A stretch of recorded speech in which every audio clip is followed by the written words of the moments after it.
pemirsa, apa kabar hari ini? Semoga selalu sehat di masa pandemi ini dan selalu bersemangat untuk menjalani aktivitas. Bagi pemirsa yang harus tetap bekerja di luar rumah, jangan lupa menggunakan masker. Hari ini program Berita News Point hadir menjumpai Anda bersama saya, Amirah Dinda. Selama 30 menit ke depan, News Point akan menyajikan berita terbaru seputar Universitas Brawijaya dan Malang Raya. Jangan kemana-mana, keep on our channel News Point.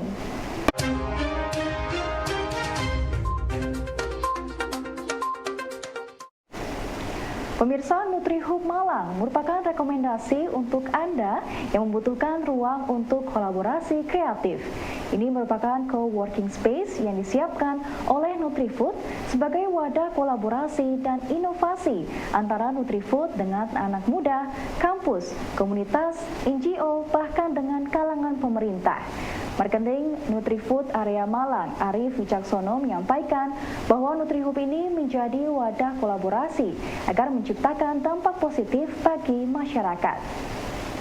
Area Malang adalah kantor dari NutriFood Indonesia yang membawahi brand-brand seperti Hailu, Tropicana Slim, Elmen, Nutrisari, dan Wedang Kalati. Nah, NutriHub sendiri memang akan difokuskan sebagai wadah kolaborasi, koneksi, dan inovasi antara NutriFood dengan anak-anak muda di kampus, komunitas, NGO, bahkan juga pemerintah-pemerintah di Kota Malang maupun sekitarnya. Jadi harapannya ruangan ini NutriHub Malang bisa digunakan untuk saling berhubungan satu sama lain sehingga bisa menciptakan dampak yang lebih besar. Oke, programnya antara lain kita fokus ke 4 pilar sesuai pilar dari perusahaan kami di NutriFood, antara lain pendidikan, kesehatan, sosioekonomi atau bisnis, dan lingkungan. Jadi segala sesuatu yang berhubungan dengan 4 pilar tadi kita akan kolaborasikan, koneksikan, dan inovasikan bersama teman-teman di Malang Raya, entah itu dari anak muda maupun dari pemerintahan maupun NGO yang ada di Kota Malang. Harapannya teman-teman UB juga bisa datang ke sini untuk menggunakan dan sharing fasilitas bersama teman-teman di NutriHub Malang.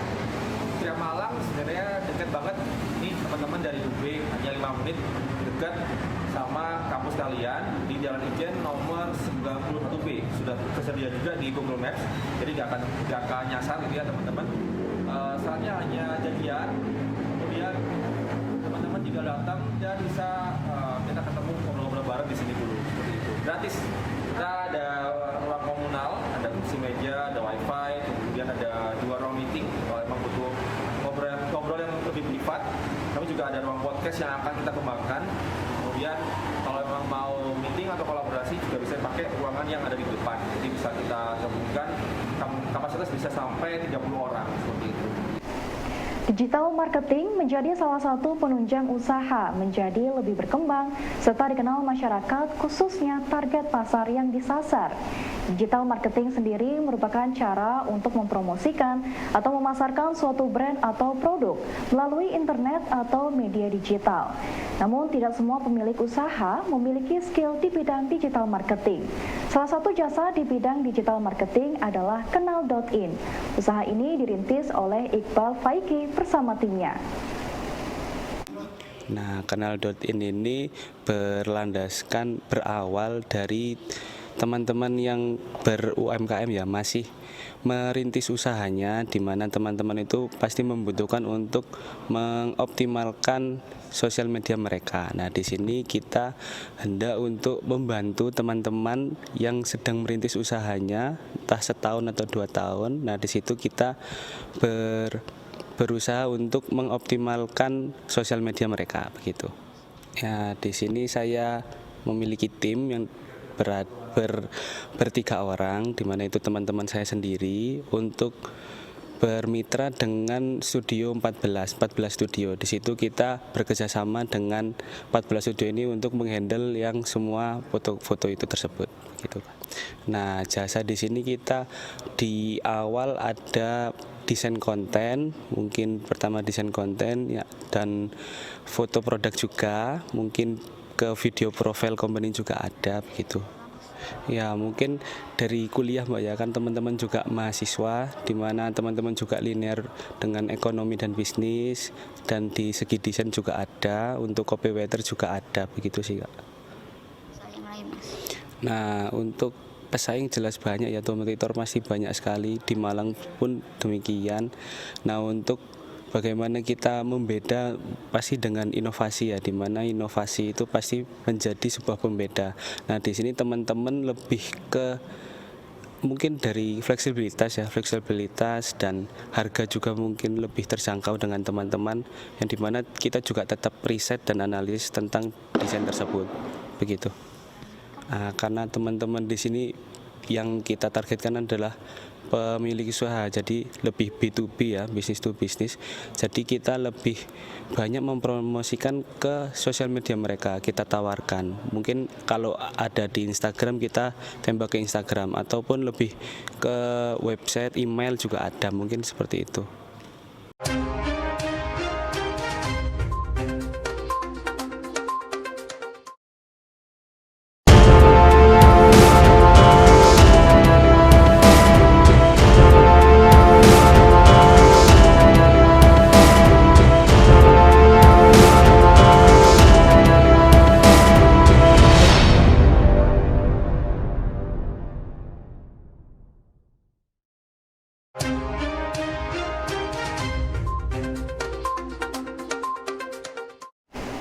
Pemirsa, Direktur Jenderal Pendidikan Vokasi Dr. Kiki Yulianti menegaskan bahwa program insentif kekayaan intelektual dan artikel ilmiah internasional bereputasi dosen vokasi sebagai apresiasi dari kinerja para dosen di bidang penelitian.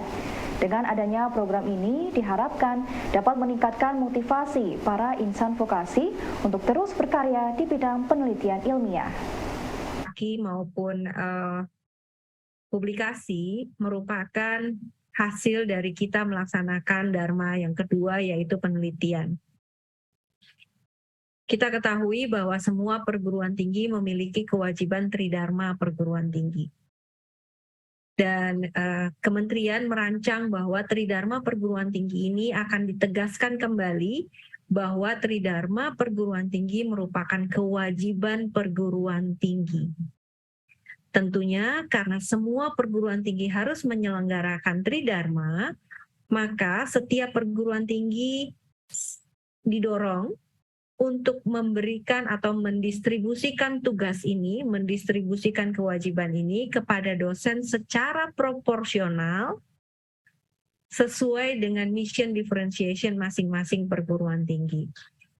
Oleh sebab itu, pada saat yang sama kami juga sedang menyusun, mengatur ulang tentang pengaturan-pengaturan BKD, LKD, kenaikan pangkat, sehingga para perguruan tinggi atau pimpinan perguruan tinggi dari pendidikan tinggi vokasi ini dapat segera bersiap menyiapkan mission differentiation-nya, lalu kemudian mendistribusikan tugas tridharma ini secara proporsional kepada para dosennya.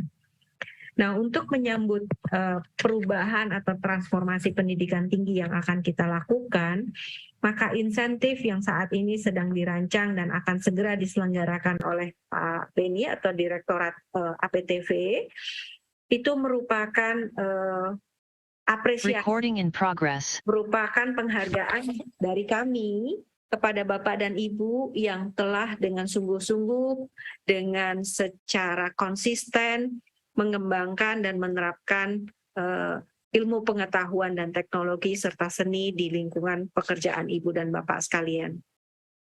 Kami berharap sebetulnya insentif ataupun penghargaan ini dimaknai bahwa kami mengapresiasi kemanfaatan dari kinerja Bapak dan Ibu semuanya di bidang penelitian.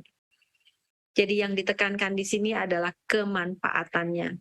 Bukan hanya bagi Bapak dan Ibu dosen yang menghasilkan karya ini, terutama kami harapkan kemanfaatan ini dirasakan oleh mahasiswa yang akan nanti menikmati hasil dari kekayaan intelektual, hasil dari publikasi di jurnal bereputasi, menjadi penguatan dan pengayaan di bidang pendidikan atau di dharma pertama, pembelajaran dan pendidikan. Universitas Brawijaya mencetak mahasiswa untuk menjadi wirausaha. Mulai dari mata kuliah kewirausahaan, membentuk kelompok wirausaha, dan membuat unit usaha untuk melakukan pendampingan bagi startup baru. Universitas Brawijaya memberikan hibah pendanaan, namun tentunya membutuhkan dukungan dalam pengembangannya. Rektor Universitas Brawijaya berharap agar Kementerian Keuangan dapat memberikan dukungan pendanaan pada startup UB. Seluruh fakultas, seluruh program studi itu memiliki mata kuliah kewirausahaan. Harapan kita apa? Sebagian besar mahasiswa kita nanti akan lulus menjadi pengusaha yang tangguh, dan ini akan menggerakkan ekonomi nasional Indonesia. Dan untuk itu juga setiap tahun kita itu memberikan stimulan kepada mahasiswa kita untuk bisa melakukan wirausaha atau latihan wirausaha, ya, dan kemudian juga kita membentuk kelompok-kelompok dan juga kita membentuk unit, yaitu unitnya itu kita sebut dengan unit wirausaha dan inovasi. Dan harapannya unit ini juga bisa melahirkan startup yang baru, baik itu dari dosen, ya, aktivitas dari dosen, dan juga khususnya adalah mahasiswa. Dan kita juga keluarkan dana untuk membina startup baru.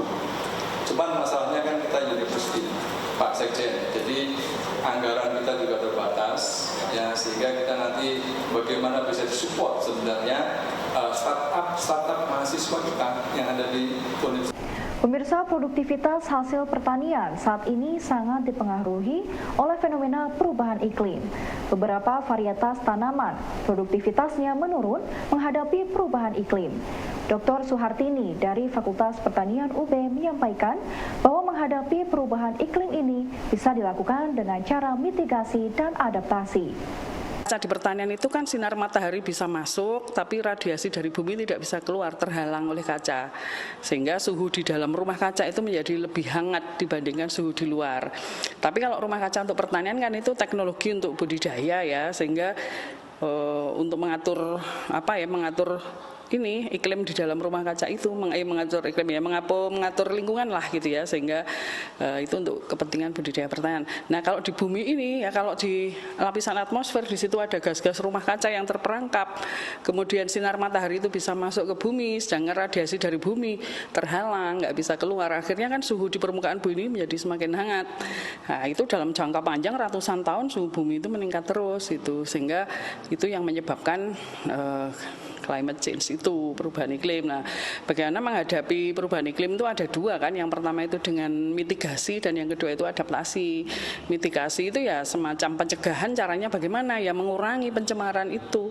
Contoh misalkan penggunaan bahan bakar fosil, ya, bahan bakar fosil itu ya bahan bakar yang berasal dari fosil, batu bara, BBM, ya, bensin dan sebagainya, itu yang paling banyak mencemari atmosfer itu tadi, sehingga itu mesti harus dikurangi dan dialihkan ke bahan bakar yang lebih ramah lingkungan, kan begitu. Sehingga sekarang ada, nanti ke depan ada mobil listrik, ada bahan bakar yang bio gitu, ya, bioenergi yang berasal dari bahan-bahan yang lebih ramah lingkungan, ya, dari sawit, kan ada program pemerintah B30 yang 30%-nya sawit, nanti B80 kayak gitu, ya, bahkan B100.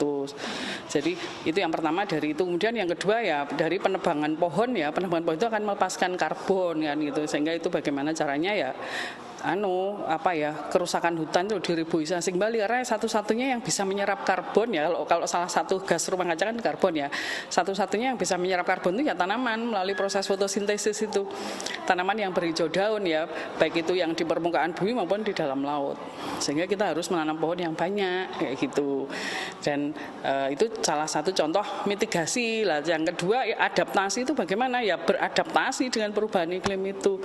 Misalkan kalau di pertanian, ya, mencari varietas-varietas tanaman yang lebih tahan terhadap cuaca ekstrim, terhadap perubahan iklim itu, kayak gitu ya, yang tahan terhadap hama penyakit seperti itu.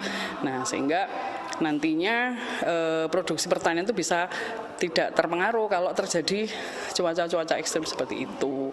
Nah, kemudian bagaimana kok harganya bisa naik? Ya karena produksinya rendah ya, karena tadi banyak yang rusak tanaman. Kalau permintaannya tetap otomatis harganya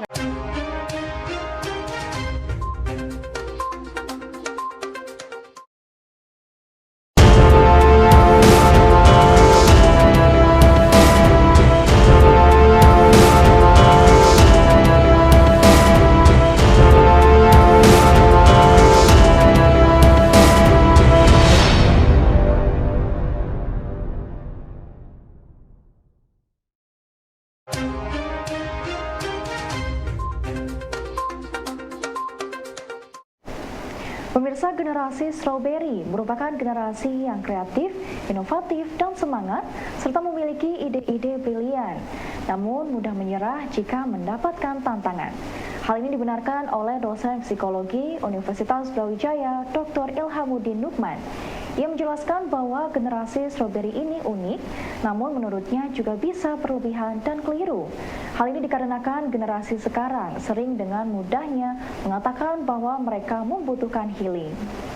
Toffee generasi strawberry atau generasi sandwich itu kan sama seperti makanan kan. Strawberry itu kan segar, tapi kan dia juga mudah cepat basi juga gitu, mudah cepat melempem. Sama juga sandwich. Sandwich itu baru bagus ketika dia baru selesai disiapkan lalu dimakan, dikonsumsi itu baru bagus. Sama juga dengan itu filosofinya. Namun yang perlu diperhatikan itu, generasi strawberry atau generasi sandwich ini kita sebutkan sebagai generasi, sebenarnya generasi ini generasi yang kreatif, penuh ide inovasi, penuh semangat. Tapi semangatnya tuh kayak es krim, kelihatan keras, tapi ketika dia terpa panas dia mencair gitu. Nah, jadi saya bilang tadi itu mereka adalah generasi yang inovatif, kreatif, penuh dengan ide-ide yang brilian. Kadang-kadang ide mereka tuh out of the box. Mereka juga mau melakukan sesuatu yang tidak biasa gitu. Mereka tidak suka dengan formalitas, ya. Nah, generasi-generasi demikian ini bagus di satu sisi, tapi di satu sisi mereka lemah terhadap tantangan. Ini yang kadang yang unik, tapi menurut saya juga bisa berlebihan, bisa juga menjadi keliru gitu. Kan kita sekarang tuh dengan gampang sekali, aduh kayaknya aku butuh healing deh, dikit-dikit healing gitu. Hati-hati, ini bagian dari seakan-akan kita sedang menunjukkan kepada dunia bahwa kita ini lemah gitu. Dulu kita tidak mengenal namanya healing, setiap hari adalah healing gitu. Karena kita melihat bahwa keadaan hidup itu dalam kondisi apapun tetap ada namanya tantangan, tetap ada namanya kemudahan, dan kita harus menjalani itu semua apa adanya gitu. Nah, tapi bagi generasi sandwich mereka melihat itu bipolar, melihat dengan dua sudut pandang itu. Kalau mereka sedang serius, mereka bekerja, lalu kemudian setelah itu mereka tidak mau, no, don't disturb me gitu. Jangan ganggu saya pengen healing, pengen istirahat itu. Nah, generasi-generasi seperti ini mereka perlu untuk belajar. Belajar tentang apa? Satu, jangan mudah untuk mendiagnosa diri dengan gampang gitu. Maksudnya apa sih? Jangan-jangan misalnya gini nih, contoh ya. Ini saya dengar itu, kan kemarin kan baru kenaikan kelas nih. Kemudian di sekolah itu saya dengar begini dari anak-anak kelas 4 itu. Aduh, nilaiku turun nih, kayaknya aku butuh healing deh gitu. Saya dalam hati ngomong, ih bener gak sih seperti ini gitu. Nah, artinya apa? Kata healing itu seakan-akan dianggap sebagai bahasa guyonan. Tapi dalam perspektif psikologis itu beda. Healing itu artinya Anda gangguan dan Anda butuh penyembuhan gitu. Tapi harus diingat, apakah yang namanya semua kesulitan harus butuhkan penyembuhan? Kan enggak juga gitu. Nah, ini yang perlu diperhatikan oleh Dosen Psikologi UB Dr. Ilhamuddin Nukman menyarankan bagi para orang tua untuk mendampingi anak-anak Gen Strawberry untuk tidak mudah menghakimi anak. Saat anak mengeluh sedang butuh healing, orang tua harus membantu anak untuk melakukan self-diagnosis dengan melihat perilaku anak sehari-hari. Satu, jangan mudah menghakimi anak ya. Bagaimanapun kita harus bisa juga bisa mendeteksi ini sebenarnya maksud dia healing sebagai bahasa guyonan sehari-hari kah, ataukah dia mau lagi benar-benar butuh healing gitu. Nah, bagaimana cara melihatnya? Yuk, banyak indikatornya. Salah satunya misalnya gini nih, anak ini murung sekali, lalu kemudian dia tidak mau berinteraksi dengan orang lain, menarik diri dari sosial, kehilangan teman-teman dekat, teman akrab. Itu orang tua harus cukup paham dengan dunia anak-anak ya. dunia anak, baik anak-anak maupun remaja gitu. Nah dari situ baru kemudian kita bisa membantu mereka untuk melakukan self diagnosa. Kalau self diagnosa sudah cukup kita lakukan, pertanyaannya adalah anak ini butuh nggak untuk butuh untuk konsultasi lebih lanjut kepada para ahlinya. Oleh karena itu tidak semua self diagnosa itu harus diteruskan ke psikolog ya atau psikiater, tapi cukup oleh orang tua. Lalu yang kedua, ketika memang butuh penanganan lebih lanjut, silakan konsultasi dengan psikolog gitu, supaya bisa dapat perspektif yang lain gitu. Yang ketiga bagi para orang tua adalah kadang-kadang kan orang tua tuh sudah sibuk dengan aktivitasnya, sibuk dengan pekerjaannya, sehingga kehilangan waktu untuk memahami dunia anak-anaknya, dunia remajanya anak-anaknya itu. Oleh karena itu orang tua perlu hadir sesekali itu. Ada dong situasi di mana quality time lah gitu ya. Kan nggak harus cukup panjang, cukup misalnya habis pulang kerja bertemu dengan anak, duduk sebentar gitu. Gimana anak hari ini? Apa yang kamu lakukan hari ini? Gimana situasi hari ini gitu. Itu kan perlu. Minimal itu ada sebagai radar awal bagi orang tua untuk mendeteksi anaknya ini kenapa gitu. Lalu kemudian orang tua juga perlu melihat pola perilaku dan kebiasaan anak-anak setiap hari. Jika ada perubahan yang signifikan, maka itu perlu menjadi catatan. Ada apa dengan anak saya gitu. Ketika ada pola perubahan yang signifikan. Tapi kalau tidak ada yang signifikan ya. Sebagian mahasiswa rentan mengalami stres saat sedang letih akibat menghadapi perkuliahan dan rangkaian tugas, sehingga terkadang mereka susah untuk kembali fokus pada tanggung jawab. Muhammad Abizar Yusro, lulusan cum laude Fakultas Hukum UB 2022 yang memiliki segudang prestasi dan masih aktif dalam berbagai kegiatan hingga saat ini, akan berbagi tips untuk mengisi ulang energi saat letih agar kembali produktif. Bosen, capek, lelah itu adalah suatu hal yang wajar. Itu tandanya kita sebagai suatu manusia gitu ya. Kita sebagai orang yang memang penuh keterbatasan. Tapi kita bisa menyiasatinya. Misalkan kalau aku lelah, aku pasti tidur. Ya udah tidur aja gitu seharian, aktivitas secukupnya gitu, lalu tidur lagi untuk recharge. Misalkan itu di waktu akhir pekan, itu so pasti. Atau mungkin kita suka makan, kita suka minum, kita suka jalan-jalan, ya udah kita lakukan apa yang kita suka gitu. Atau seperti aku pribadi, aku suka membaca buku kebetulan. Jadi aku luangkan waktu tiap harinya, sebelum tidur aku membaca. Di akhir pekan aku bermain bersama keluarga, bersama kolega, teman-teman dan sebagainya. Jadi jangan sampai kita itu mendecline atau tidak mampu mengakseptasi rasa malas itu atau menolaknya gitu ya. Tapi terima aja nggak apa-apa, tapi siasati dan luangkan waktu dan luangkan energi di suatu kegiatan aktivitas yang produktif dan tepat. Baik pemirsa, informasi tadi sekaligus menutup perjumpaan kita hari ini. Jangan lupa saksikan News Point setiap hari pukul 19.30 waktu Indonesia Barat hanya di UB TV, Televisi Pendidikan Universitas Brawijaya. Saya Amirah Dinda dan seluruh kru yang bertugas pamit undur diri. Tetap patuhi protokol kesehatan, wajib menggunakan masker. Terima kasih dan selamat beraktivitas.